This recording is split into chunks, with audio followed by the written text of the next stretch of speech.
Welcome all to சரிதா சமையல். இன்றைக்கி நம்ம சமையலில் பிரியாணி கத்திரிக்காய் கிரேவி பண்ண போகிறோம். இது பண்ணுறதுக்கு ஒரு கடாய் சூடு பண்ணி 2 ஸ்பூன் வெள்ளை எள்ளு சேர்த்து நல்லா வறுப்பட்டதும் 4 ஸ்பூன் வறுத்த வேர்க்கடலை சேர்த்துக்கலாம். இது கூடவே 2 முந்திரி, 4-5 மிளகு, கொஞ்சம் சீரகம் சேர்த்து லைட்டாக சூடானதுக்கப்புறம் அடுப்பை ஆஃப் பண்ணிவிட்டு மிக்ஸி ஜாரில் சேர்த்து கொஞ்சமாக தண்ணி விட்டு அரைச்சி ரெடி பண்ணிக்கலாம்.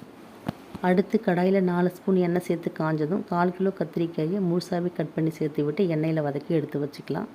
இப்போ கடாயில் உள்ள எண்ணெயில் 1/4 ஸ்பூன் வெந்தயம், 1/2 ஸ்பூன் மிளகு, 1/2 ஸ்பூன் சீரகம் சேர்த்து விட்டு நல்லா பொரிஞ்சு வந்ததும் கொஞ்சம் கருவேப்பிலை சேர்த்துக்கலாம்.